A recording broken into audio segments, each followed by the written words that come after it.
Natural disasters ഉണ്ടാകുമ്പോൾ എല്ലാവരും ചോദിക്കുന്നൊരു ചോദ്യമാണ്, ദൈവം എവിടെ?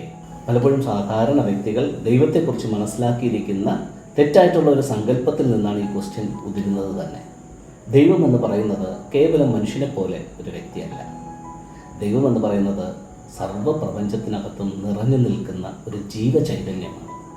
കേട്ടിട്ടില്ലേ, പൂവിലും പുല്ലിലും തൂണിലും തുരുമ്പിലും ദൈവം ഇരിക്കുന്നു എന്ന് പറയുമ്പോൾ നിങ്ങളുടെ ഉള്ളിലും എൻ്റെ ഉള്ളിലും കാണുന്ന സകലത്തിനകത്തും ആ ദൈവത്തിൻ്റെ ജീവചൈതന്യമുണ്ട്. അതാണ് ദൈവം. അല്ലാതെ ജീസസ് ക്രൈസ്റ്റ് എന്നോ അയ്യപ്പനെന്നോ കൃഷ്ണനെന്നോ എന്ന് പറയുന്ന ഒരു രൂപത്തിലല്ല ശരിക്കുമുള്ള ദൈവത്തിൻ്റെ എക്സിസ്റ്റൻസ്. എന്നിലും നിങ്ങളിലും ആ ദൈവത്തിൻ്റെ ചൈതന്യമുണ്ട്. അപ്പോൾ ദൈവമല്ല ശരിക്കും പറഞ്ഞു കഴിഞ്ഞാൽ ഇതിനൊന്നും കാരണഭൂതൻ എന്ന് നമുക്ക് പറയാൻ പറ്റും. നാച്ചുറൽ ഡിസാസ്റ്റേഴ്സ് ഉണ്ടാകുമ്പോൾ എല്ലാവരും ചോദിക്കുന്നൊരു ചോദ്യമാണ്, ദൈവം എവിടെ? ദൈവം എന്തുകൊണ്ട് രക്ഷിക്കുന്നില്ല? ദൈവമാണ് രക്ഷിക്കുന്നത്. മനുഷ്യരിലൂടെ പ്രവർത്തിക്കുന്നത് ദൈവം തന്നെയാണ്. മൃഗങ്ങളിലൂടെ പ്രവർത്തിക്കുന്നത് ദൈവം തന്നെയാണ്. എന്തിനധികം ഒരു ചെടിയായിട്ടോ ഒരു തടിയായിട്ടോ ചിലരുടെ ജീവൻ രക്ഷിക്കുന്നത് പോലും ദൈവത്തിൻ്റെ കരം തന്നെയാണ്. കാരണം ഈ പ്രപഞ്ചത്തിനകത്തിരിക്കുന്ന എല്ലാ വസ്തുവിലും, ജീവനുള്ളതും ജീവനില്ലാത്തതുമായ എല്ലാ വസ്തുവിലും ആ ദൈവചൈതന്യമുണ്ട്. അപ്പോൾ രക്ഷിക്കേണ്ട വ്യക്തികളെ രക്ഷിക്കേണ്ട തരത്തിൽ രക്ഷിക്കുന്നത് ദൈവം തന്നെയാണ്. അതൊരു പക്ഷേ പട്ടാളക്കാരനായിട്ടോ ആനയുടെ രൂപത്തിലോ തടിയുടെ രൂപത്തിലോ ഒക്കെ ആ ദൈവസാന്നിധ്യം ചില വ്യക്തികൾക്ക് മുന്നിൽ പ്രത്യക്ഷപ്പെടും. നാച്ചുറൽ ഡിസാസ്റ്റേഴ്സിൻ്റെ സമയത്ത് വീണ്ടും ചിലർ പറയുന്നൊരു കമൻ്റാണ്, ദൈവം ഇത്ര കണ്ണിൽ ചോരയില്ലാത്തവനാണോ? ദൈവം ഇത്ര ക്രൂരനാണോ? ദൈവം ഒരിക്കലും ഒരു മാനുഷിക സങ്കല്പത്തിലുള്ള ഒരു രൂപത്തിലല്ലെന്ന് ഞാൻ പറഞ്ഞിരുന്നു.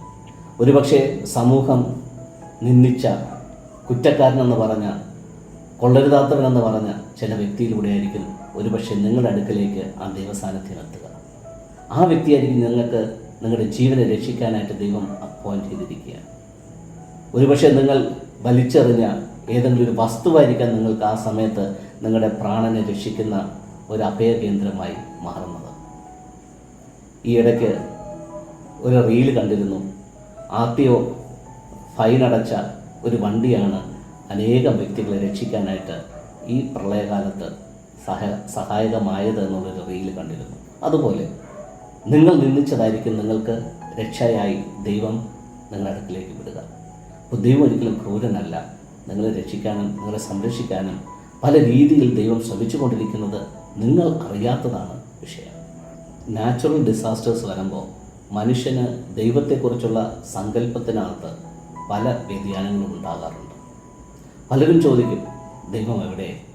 ആ ദൈവം എവിടെ? ഈ ദൈവം എവിടെ? എന്നുള്ള പല ക്വസ്റ്റ്യൻസ് ഉണ്ടാകും. ശരിക്കും ദൈവം പ്രവർത്തിക്കുന്നത് ജാതി മത വിശ്വാസ സംഹിതകൾക്ക് പുറത്തു നിന്നുകൊണ്ടാണ്. എൻ്റെ ഉള്ളിൽ ദൈവസാന്നിധ്യമുണ്ട്, നിങ്ങളുടെ ഉള്ളിലും ദൈവസാന്നിധ്യമുണ്ട്.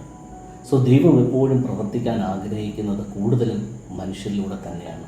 മനുഷ്യനാണ് ദൈവത്തിൻ്റെ ആവാസ വ്യവസ്ഥ എന്ന് പറയുന്നത്.